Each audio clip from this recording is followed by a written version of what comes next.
Ja moram sada da nastavim, zato što ja treba da saopštim ta iznenađenja, baš za slovenačke novinare.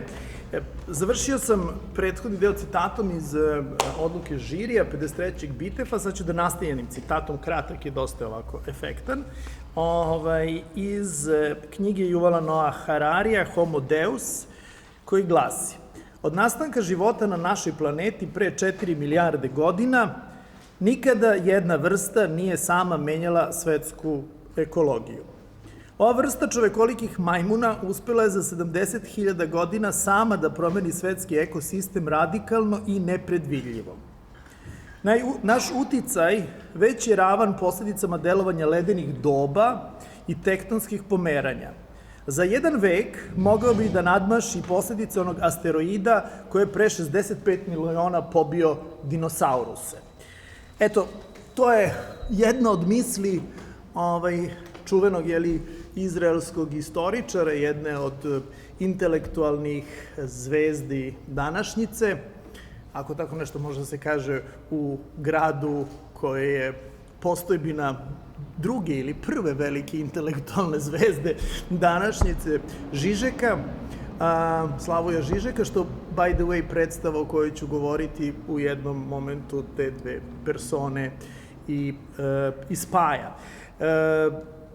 Hararijeva literatura, njegove knjige Sapiens, Homo Deus, 21 lekcija za 21. vek, daju odličan okvir zapravo onim tematskim linijama koje mi želimo da razvijemo na 54. BITEF-u.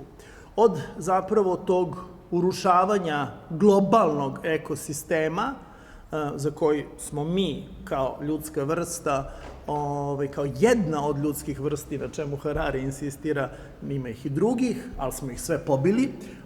Prvi genocid u istoriji jeste genocid koji je Homo sapiens napravio, recimo, nad neandertalcima i ostalim ljudskim vrstama, tako tvrdi Harari.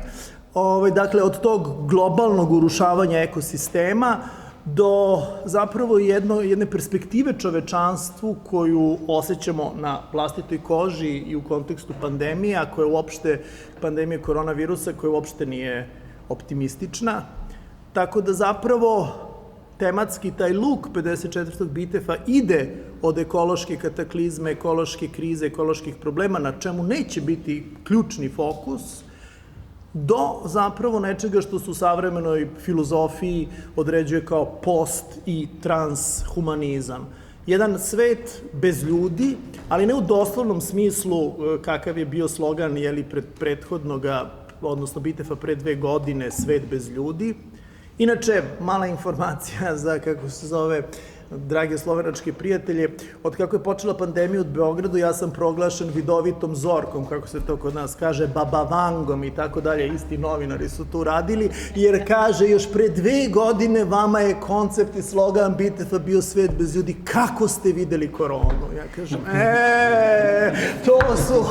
to su određene čarobne moći kojima festivalski kuratori baš prognoziraju budućnost. Dakle, to neće biti svet bez ljudi u tom političkom kontekstu o kome smo mi govorili pre 2 godine, referišući se na desni populizam, migrantsku krizu i tako dalje, autoritarne režime koji bujaju svugde u Evropi i svetu, nego zapravo na jedan svet u kome čovek možda i na sreću, nadajmo se, neće više biti u centru i gde će se zapravo taj posthumanizam i podrazumeva kao teorijska platforma jednu kritiku antropocentrizma uz želju da se uspostavi neka bolja ravnoteža, ekološka ravnoteža između ljudske vrste i drugih vrsti na planeti.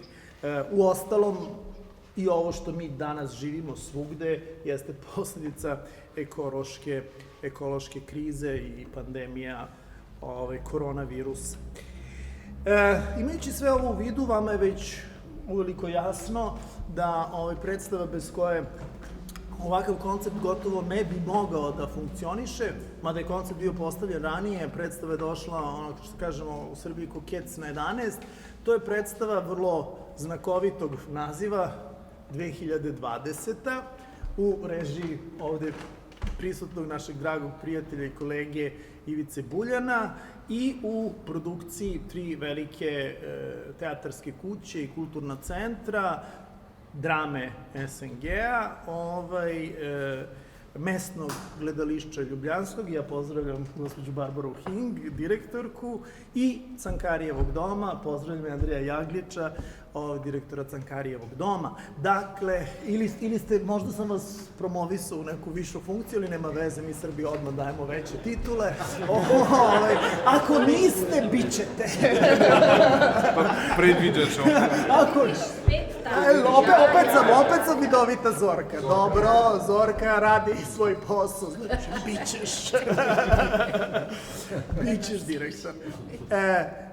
Predstava koja otvara sve ova tematska pitanja o kojima sam govorio i koja nas interesuju ove godine na BITEF-u, i predstava koja se zasniva upravo na tekstovima Hararijevim, na njegovom Sapiensu, Homo Deusu i 21. lekciji za 21. vek, jedna spektakularna predstava, ansambl predstava sa velikim brojem umetnika, glumaca, velikim i značajnim autorskim timom, neki od njih su ovde, kao dramatuškinja Petra Pogorevc, deo ansambla, sve ih pozdravljamo i drago nam je što su i danas sa nama ovde. I ta predstava će biti prva predstava koja će se igrati na BITEF-u u danu prologa, jer će nas uvesti u celokupni tematski spektar ovogodišnjega BITEF-a. Ivica kao jedan, neću reći od retkih, ali jedan od istaknutih intelektualaca među pozorišnim rediteljima, naravno je, nije mogo da, možda si ti Baba Vanga, možda si ti predvideo Koronu. Korona se, by the way, u jednoj improvizaciji pominje u predstavi. Jedna glumica improvizovala i rekla u jednom trenutku: pljuni tu krv onom vampiru, kaže, imaš koronu? I kaže, naravno je dobro. Tako da to je u januaru bila improvizacija, a već u februaru realnost, i to ni malo duhovita. Tako da čak i ta mala kopča sa onim što će slediti mesec dana kasnije se u predstavi desila. Dakle, hoću da kažem, Ivica je o tome promišljao imajući u vidu da 2020. godina na jednom metaforičkom, simboličkom nivou može da bude neka od presudnih godina. Bilo je planirano da se dese olimpijske igre u Tokiju, pa se nisu desile. Planirano je, vidjet ćemo da li će se desiti američki predsjednički izbor ili će revolucija možda konačno da se desi u Sjedinjenim Američkim Državama. Sad, ovo ako budem Baba Vanga, onda zaista, onda svaka čast, onda se zna ko je sledeći predsjednik Sjedinjenih Američkih Država. Znači, to je sve bilo u vazduhu i Ivica je to prepoznao sa svojim autorskim timom i izabrao dobar tekstualni predložak koji je samo bio polazište za tu predstavu. Moja su nikakva dramatizacija Hararija, ovo su materijali kao i glumački materijali, dramaturški materijali i svi ostali materijali koji su korišćeni u jednom, što bismo rekli, devised pozorištu, jednom pozorištu gde tekst nastaje u toku procesa i u kombinaciji sa svim drugim stvaralačkim procesima. Hoću da kažem, da se ponovo referišem i da time završim, da taj Ivičin intelektualizam zapravo ima veze i sa činjenicom da on vrlo dobro zna da u istoriji umetnosti, mnogih umetnosti, ima umetničkih značajnih velikih dela koje su posvećene nekim velikim godinama. Bilo da su te godine stvarno bile prelomne u istoriji čovečanstva, kao što je čuvena predstava Arijane Mnuškine 1789. koja je, by the way, bila pre 40 i više godina i na BITEF-u, do naravno romana Orvelovog 84. prema koji deluje zaista kao neka bajka za decu prema 2020. Filma 2001. Odiseja u svemiru, Kubrickova, na koju bar ja, eto, kao kritičar i kustos, i prepoznajem u predstavi neke vizualne, ikonografske asocijacije, tako da je to jedan...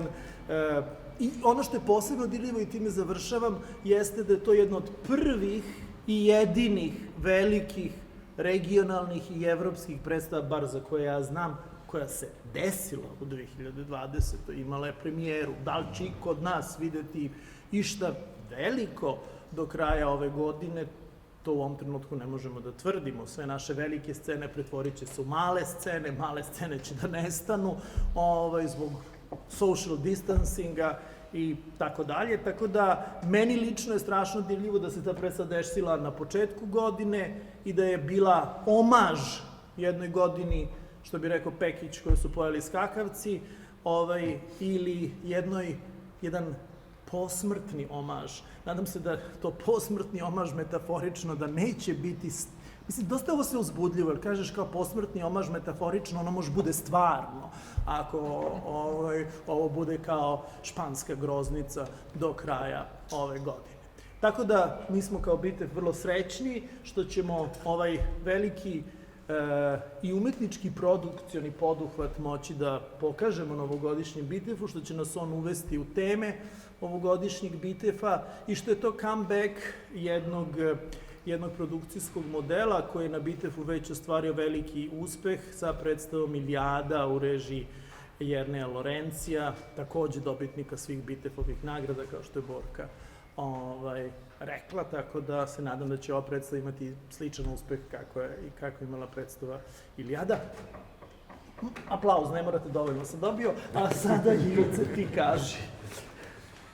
Hvala ti, mi smo uzbuđeni, mislim, svi producenti. To me sjetilo kako je nastajala ova predstava u razgovoru sa Barbarom, Igorom, Andrejem, i njima zahvaljujem na hrabrosti prije svega, jer smo taj projekt zbilja pripremali, pa mislim, godinu dana u razgovorima u tim, i da smo zajedno došli do te teme, što nije zapravo jednostavan izbor, pogotovo kad se razumije produkcijski kontekst, dakle igranje u velikoj dvorani, i mislim da su rijetki producenti koji bi se usudili u onom trenutku prihvatiti ovakav prijedlog da radimo na materijalu koji je dosta otvoren, koji je neteatarski, koji izmiče svim, recimo, standardima, ponovno naglašavam, igranja na tom prostoru.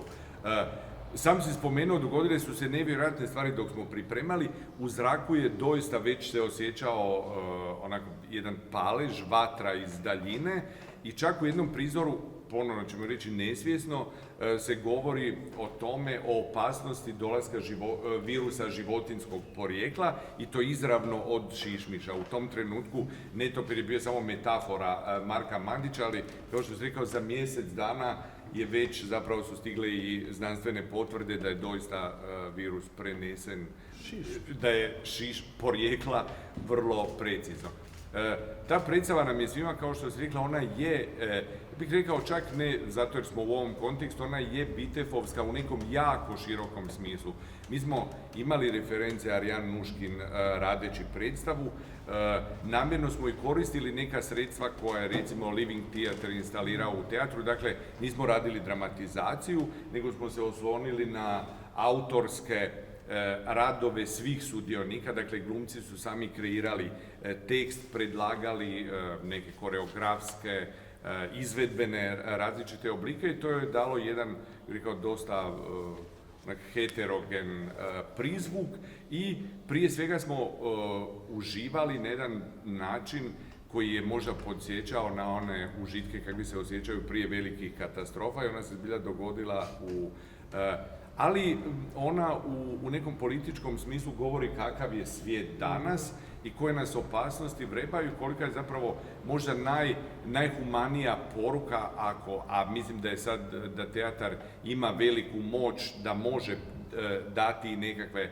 moralne poučke na kraju, a to je potreba neke, prije svega, solidarnosti među ljudima. Ne želimo uopće govoriti među nacijama, jer u trenutku kad postoje ovakve opasnosti, mislim da apsurdi zatvaranja u granice su još veći nego u uobičajenim situacijama, i zapravo jedan pledoaje za neku novu, drugačiju svijest o planeti. Evo, ako je to, i zapravo u tom smislu smo, ja mislim, svi veseli, sretni da je to prepoznato, i mislim da će nam i susret sa beogradskom publikom pokazati koliko se sad sa ovim odmakom može tretirati, recimo, prizor olimpijade u Tokiju kao jedan... Mi živimo u vremenu u kojem nam je to već postalo normalno. Dakle, lišili smo se mnogih stvari, a teatar kao mjesto u kojem nema dodira taktilnog, ali mentalnog, intelektualnog je zapravo apsurdan. I mislim da se moramo boriti, jer ako ostanemo po strani, sjedimo i čekamo da nam, recimo, razni stožeri, kako si ti rekao, stručni, pa se onda pokaže da baš nisu u svim situacijama stručni i ne smijemo zapravo pasivno čekati da nam oni diktiraju što naša disciplina je. Moramo se boriti i tvrditi da epidemiološke mjere su jedno, ali restrikcije koje se postavljaju umjetnicima su nedopustive. Apropo toga što si sad upravo rekao, da te pitam, da li predstava se neće igrati ili hoće u Ljubljani pre Beograda? Ne. Znači prvo igranje će biti. Znači prvo post-korona igranje i u Beogradu. Pošto predstava nije samo, da može se svrstati pod device theater, nego i pod imerzivno pozorište u izvesnoj meri, da beogradske novinare odmah upozorim da glumci istrčavaju publiku. Jeste razmišljali kako ćete to da radite u kontekstu epidemioloških mera? Mislim, ja sam spreman da se mi s tim igramo, naravno. Apsolutno, mislim da bi bio apsurd da sad zbog tih razloga, mislim ako možemo igrati u dvorani, onda valjda možemo i prikazati sve što smo planirali. Tako je, morate vi gledalci da prihvatite deo odgovornosti, ako su glumci već spremni da se ljube, skidaju i da ne kažemo šta sve rade na sceni, valjda može i vas neko da dodirne. Ja bih pitao Barbaru i Andreja kao koproducente i Igora, da li bi nešto hteli da kažu u predstavi? Hvala. Zdaj, o tem vizionarskem duhu, ki vozi predstavo, je že profesor Medenica veliko govoril. Jaz bi želela samo nekaj dodati, kar se mi pa zdi bistveno. To je bila naša četrta koprodukcija. Prva in četrta sta se dokazljivo zelo posrečili, to se pravi že omenjena Iliada in 2020. Zmeraj imamo statistično visoke rezultate in se nekako investicija obnese. Pomembno pri tako velikih vložkih in pri tako velikih ambicijah pa je, da te kompletna ekipa, ne samo režiser in dramaturg, navdaja z, optimizem je premajhna beseda, samozavestjo. In če imajo te koprodukcije poleg nekega formalnega razkošja kakšen višji smisel, potem je to gotovo združitev teh dveh ansamblov, igralskih ansamblov, s tehničnimi ansambli Cankarjevega doma, kajti ta fronta je pravzaprav tista, ki dela samozavestnega in še bolj močnega Buljana in njegov generalštab. Zdi se mi, da je te postacije, te fronte vseh treh hiš, da je to res ena stvar, ki jo je treba izkoristiti, dokler je jurišno razpoložena. In ta umetnost nastaja, tudi če potem rezultira v zelo decidirane in zelo diskretne prizore, ampak ta umetnost, ki nastaja v Galusovi dvorani in gre potem, če ima srečo na bitev, to je jurišna umetnost v smislu inspiracije, ne napadalnost. Hvala pa. Ja, mogoče bi povedal samo, če se navežem na Barbarine besede. Jasno, proces, ki ga je Ivica zastavil, že od vsega začetka, ni običajen gledališki proces. Prav mi, kot je selektor omenil, nastavljajo brez literarne predloge, nastavljajo samo po inspiraciji besedil Hararija. Ključni akterji, ki so zaslužni za besedilo, ki se je razvilo, so seveda igralci in ekipa, ki jim je to pomagala, kar seveda pomeni nek določen čas, ki je daljši od običajnega študijskega procesa. In seveda mi smo se v enem trenutku začeli spraševati, a smo mi v nekem časovnem loku na pravi časovnem delu premice, a nam bo to enostavno zneslo, ne, ampak pač prišlo je trenutka, seveda bo nam zneslo, delamo predstavo, ki ni konvencionalna, predstavo, ki ne bo zaživela na odru, ki je redno uporabljen za gledališke produkcije.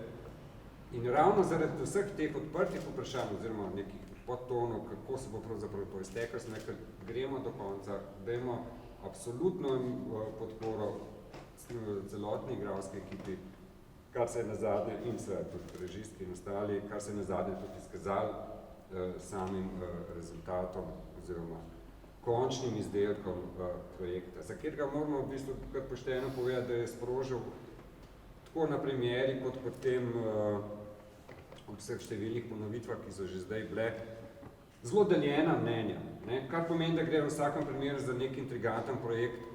Nekomu je bil všeč, nekomu ni bil všeč. Definitivno ima precej kvalitet, ki govorijo o njemu v prid.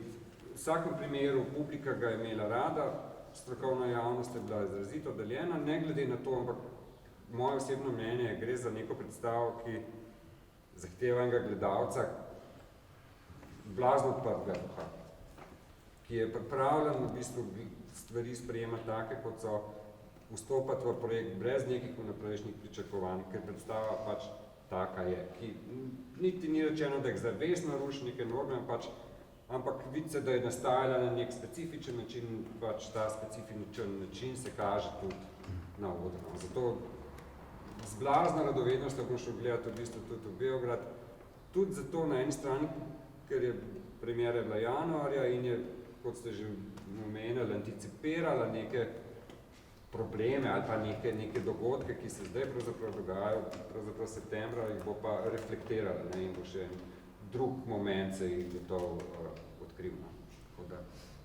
Hvala za vabilo. Hvala. Ovom predstavom će dakle biti početi u danu prologa na najverovatnije, ali mislim da su ti pregovori već završeni ili se privode kraju na velikoj sceni Narodnog pozorišta u Beogradu, između ostalog, ne zato što je reč o velikoj predstavi pa im je potrebna i relativno velika scena, nego im je potrebna rotacija. Ja ću vam sad delimično otkriti ko je ubica, jer taj završni prizor na rotaciji, zapravo 3 prizora koje se simultano odvijaju, su jedan od najjačih možda momenata predstave i oni zapravo priču o prošlosti, sadašnjosti otvaraju i kao budućnosti, to su neke perspektive koje nam se možda nude, ali se rotacija na kraju vrti prazna, bez glumaca, bez ljudi, ali to po mom doživljaju nije nikakva presuda našoj civilizaciji, nego upravo ovo pitanje da li ćemo i gde ćemo dalje.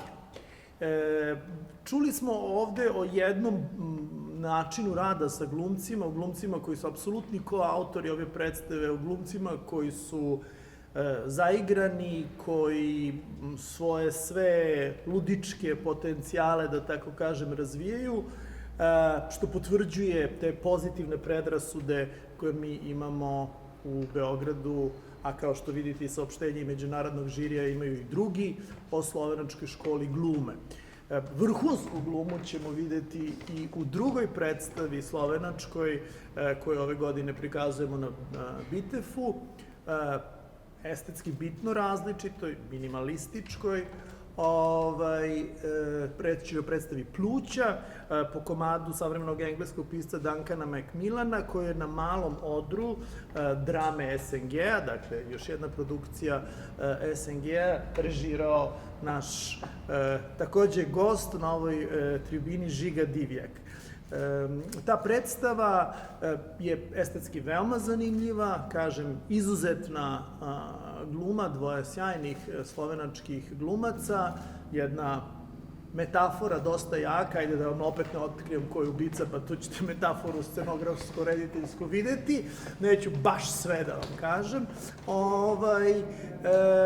I ono što je zapravo bio jedan od bitnih razloga, osim umetničkog dometa ove predstave, što se uklapa u ove teme o kojima smo govorili, to je jedna ljubavna priča, opet jedna melodrama, koja pokreće neka od pitanja vrlo bitnih za savremeni svet. Jedno od njih je ekološko pitanje, meni lično je to bilo najinteresantnije i najveća kopča, a to je da li je etički rađati decu u doba korone.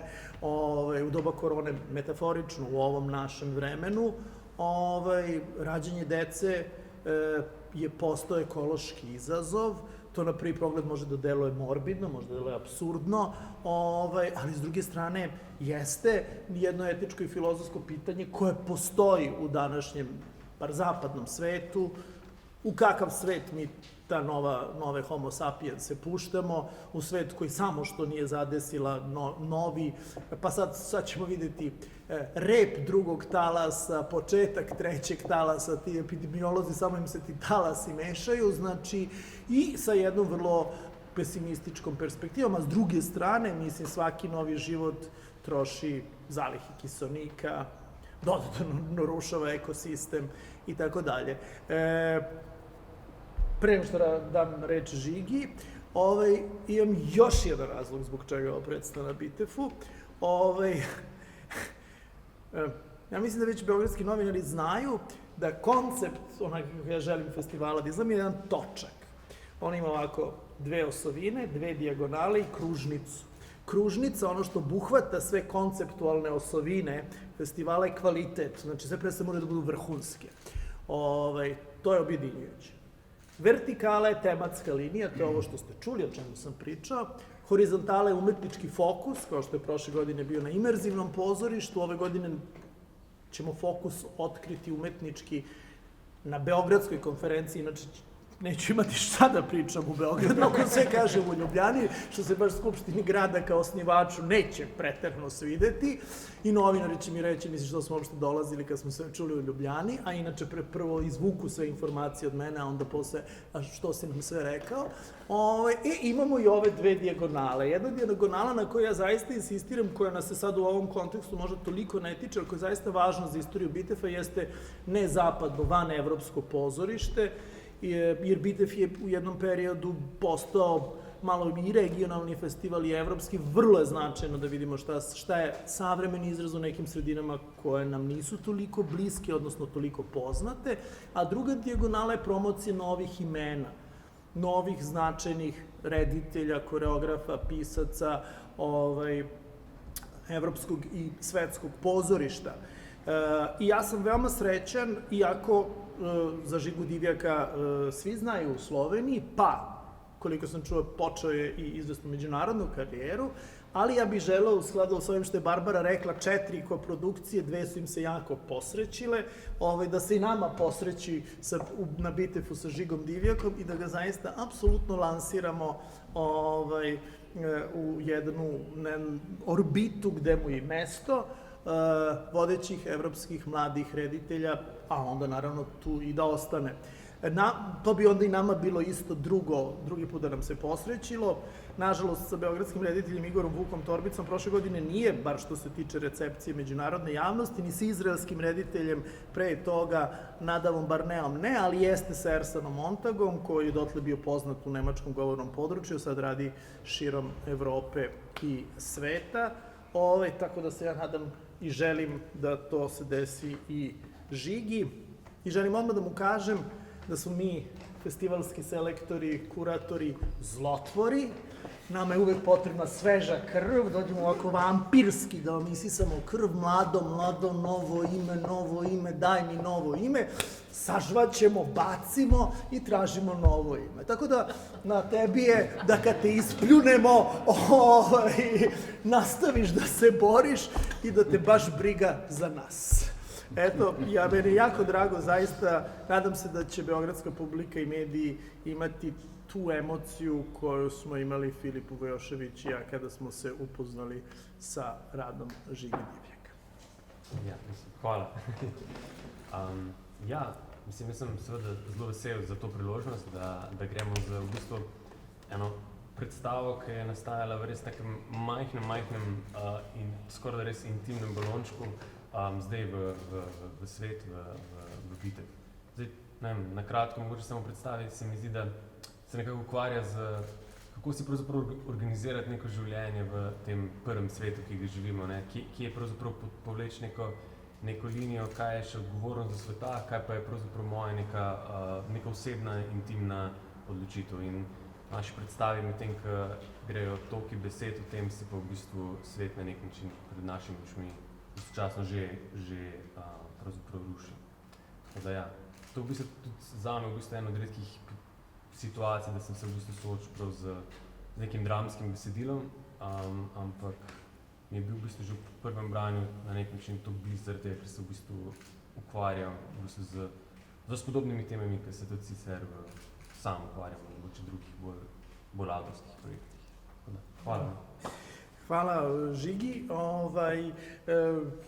Ja sad samo mogu sve da pre nego što Igoru predam da završi i naravno vas pozovemo da postavite pitanja ako imate, da kažem da eto Bitev se dešava sredinom septembra, tačne datume ćemo vam reći, znate s kojom predstavom počinje, da će ga i biti, to ne zavisi od nas, to zavisi od struke, ali mi radimo na tome i ja sam siguran da hoće. Bitev bi trebalo bude jedan od prvih evropskih festivala koji će se desiti live. On će ove godine biti u kvantitativnom smislu jednom skromnijem izdanju i zbog budžeta koji već počinju da se seku, kao što čujem i u Sloveniji, tako i u Srbiji. I zbog toga što su velike predstave rizične iz mnogih razloga za dolazak, ali u pogledu kvaliteta apsolutno garantujem da će biti na nivou onoga što smo radili do sada, a moja dva glavna argumenta su levo i desno od mene. Tako da, hvala još jedanput Igoru, pre svega za ovaj božanstveni prostor u kome se nalazimo. Hvala puno Jerneju, koji je, odnosno najviše hvala Jerneju, koji je sve ovo organizuje i koji je omogućio da beogradska delegacija sa Ausweisom od 24 sata dozvole boravka u Sloveniji bude u Sloveniji. Dakle, Bitev je ovog puta i doslovno, ne samo metaforično, probio granicu.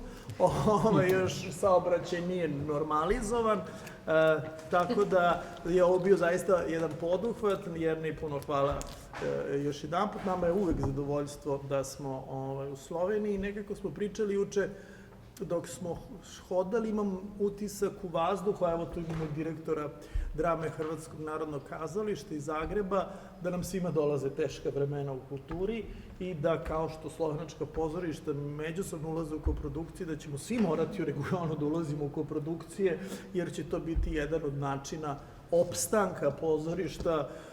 Pa svakome malo će da štrpnu, negde skinu, ali kad se to sve udruži, bit će pristojno. Nemam nikakvih dokaza, nismo ništa ugovarali, nekako kao i vama za 2020 mirišeni u vazduhu da će to biti jedan lep način da se nosimo sa krizom koja će biti jeziva. Hvala. Hvala Ivan, hvala za super vodeno konferenco, vse smo zvedli, jaz vem zdaj za vse morilce, tako da to je v redu. Jaz bi samo še to, preden čist zaključim, rekel, da so bili časi, ko je recimo koprodukcija, velika koprodukcija nastala iz popolnoma drugih razlogov. Nastala je iz te skupne inspiracije, iz teh dveh močnih ansamblov, močnih režiserjev na največji možni sceni in skratka vsi pogoji, ki so bili dani, so bili narejeni, dajmo narediti višek, špricnimo. Seveda zdaj koprodukcije, če bojo morale biti zaradi finančnih, gospodarskih, ne vem kakšnih okoliščin, bojo drugačne, ampak upam, da bojo enako špricali. Tako da to bomo, upam, da nas bo potem še dovolj, da bomo sploh lahko kaj delati. Evo, hvala še enkrat, da ste prišli. Družimo se v kavarni, Drama kavarni, od zdaj naprej in počakamo, da mine 24 ur, da grejo nazaj. Hvala.